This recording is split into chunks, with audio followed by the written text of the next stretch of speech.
Na, nababo kabalin, kumusta kayo po? My name is Louie. My name is Marco Nanan of We're in Pampanga, where we discover great places for you to check out. As well as helping businesses promote their products and services to our We're in Pampanga community. Yes. For today's vlog, so nandito tayo sa new normal series natin ng mga vlogs. So nandito tayo sa San Fernando, Pampanga, particularly TARA Milktea. TARA Milktea. So kasama natin ngayon si Ma'am Rica ng Mutya Ning Kapampangan. And siyempre kasama natin din si Ma'am Paula from TARA Milktea to introduce yung kanilang product. So once again, thank you so much for inviting us. And thank you so much, Ma'am Rica, for joining us sa vlog na to. So, to start off, Ma'am Paula, bakit po TARA Milktea yung pangalan natin? Kasi nag-start siya sa bahay. So, si Mama yung nag-put up ng business. Then, naisipan namin na ilabas siya. Tapos, yung nakalagay dun sa name namin sa bahay is TARA Milktea. So, akala kasi ng mga tao is yung name namin is TARA Milktea. Pero hindi nila alam, nagyayaya lang talaga na mag-milktea. Tapos yun, in-adapt na lang din namin yung TARA Milktea name para kasi doon na rin naman siya nakilala. Exactly. So sa mga hindi po nakakaalam, TARA Means halika. Means halika. Ganyan. So parang tara na, ganyan. Or sa Kapampangan, Mekeg. So right now, meron po tayong dalawang branch if I'm not mistaken. Okay? Sa Makabali and sa intersection. We have milk teas at the same time snacks. So for the snacks, ma'am, I believe these are your new products. Tama po ba? Or dati pa sinaserve na to? Sinaserve na po dati yung shawarma. Shawarma. And so may mga new products po kayo na inad. Okay, so aside from shawarma, we have, in the middle is Samji Burger. Ngayon ko palang narinig yun na. Samji Burger. So the first time na magkaroon tayo ng Samji Burger. Okay. Then the next one is Beef salad. Beef salad. Okay. So we have chicken, beef, and tuna. There you go. Excited ka na ba, Ma'am Rica? Yes, actually hindi talaga ako kumain para dito. Nice. Already pinaghandaan. Appetite. If I may ask you, for milk teas, may mga particular flavor ka ba na yung laging in-order mo? Actually, wala akong favorite dahil lahat is a must try. Hindi ka talaga makakapili ng specific na drink na lagi mo ma-order. Kasi gusto mong tikman lahat. Pero yung pinaka-favorite ko is this Magnum. So, Ma'am Paula, on top of your mind, ilan po ba yung mga flavors natin for the milk tea or yung mga drinks natin? Actually, sir, hindi namin alam kung ilan talaga. Kasi si Mama mahilig siya mag-invento. So, every now and then, nag-invento siya. So, may innovation. Oo. Lalo na kapag may nire-request yung mga tao na, eto pag gusto ko ganito, gusto ko ganito. Gagawa si Mama talaga kung ano yung gusto ng customer. Alright, so guys, let's get into the details. So I'm gonna ask Ma'am Rica, of course, to get your milk tea. How about you, Ma'am Paula? Which one is your favorite? Nutella. Which one is the Nutella? Ang lapit pala sa kanya. Ang lapit sa kanya. Tell us more about yung mga categories ng mga drinks po ninyo. So, bali, meron kaming classic milk tea. Yun yung classic lang talaga siya with pearls. Tapos meron kaming premium milk tea na meron siyang cheesecake. Yung homemade ni Mama yun na cheesecake. Okay. Lalagyan namin siya ng cheesecake yung milk tea. Tapos may pearl na rin siya. Tapos meron din kaming overload, classic overload. Yun yung mga simpleng chocolates. Ganon, like Oreo, red velvet, ganon. And at the top of it, meron siyang whipping, ice cream, tsaka kung ano yung nagpilit. Tapos meron kami yung premium overload. Yun yung mga chocolates talaga, yung mga premium chocolates.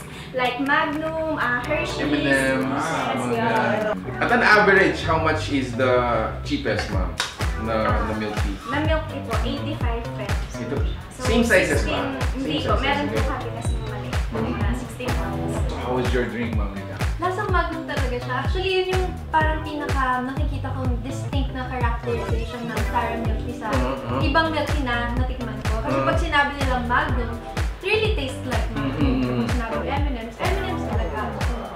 Yeah. Although, as in may physical Magnum talaga siya na inad sa natin sa topics. Pero yung milk tea niya itself. Kumbaga yung pinaka-base na inumin natin, tastes really like Magnum. Wow!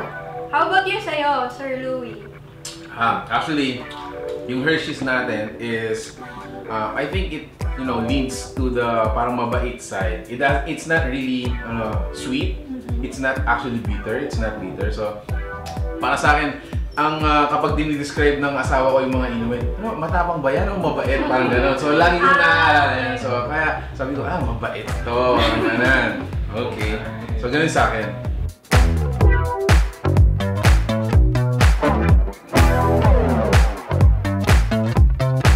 So, available din po sa menu nila, of course, yung mga snacks natin. Okay, so, let's try their tuna shawarma. And then beef shawarma. Beef shawarma. Then we'll try the burger sandwich. Ang laki niyan, guys. 225 at an average. 225 grams. Cheers!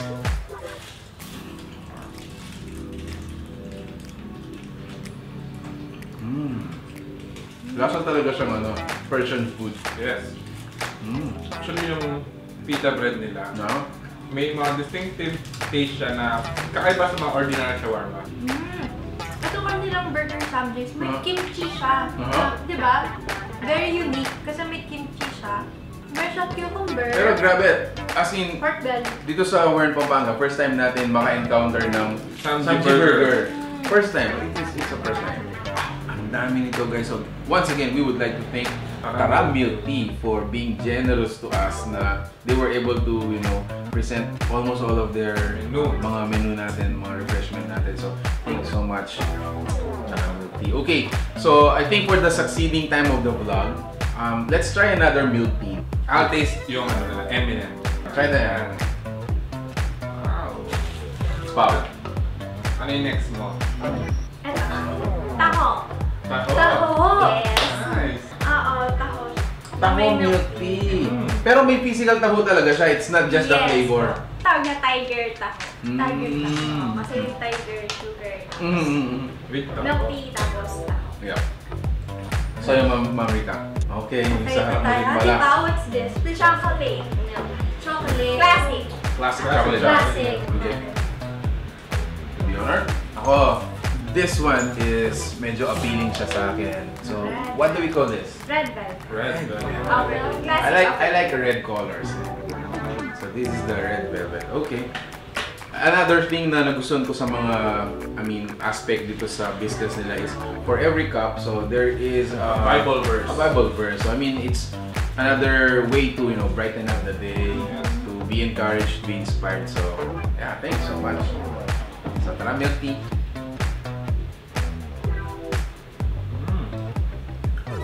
Wow.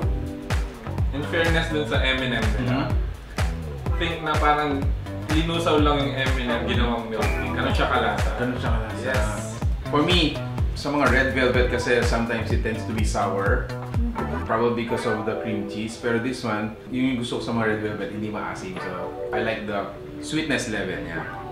Speaking of sweetness level ng Sir Louie, itong chocolate nila is sakto lang yung tamis niya. Hindi nakakaumay, hindi rin naman sobrang tapa. Tapos gusto ko din yung kanilang pearls, very crunchy. Wow. At saka, Hindi siya dry, kumbaga. Oo. Diba? So, nakadalawa na ako, no? Nakadalawa na akong milk tea. Isa sa mga na-observe ko nga is hindi siya overload sa sugar. Hindi siya nakakaumay na parang sugar na lang talaga. Alright. So I think this is, as a result ng experimentation ni Mami. Yes.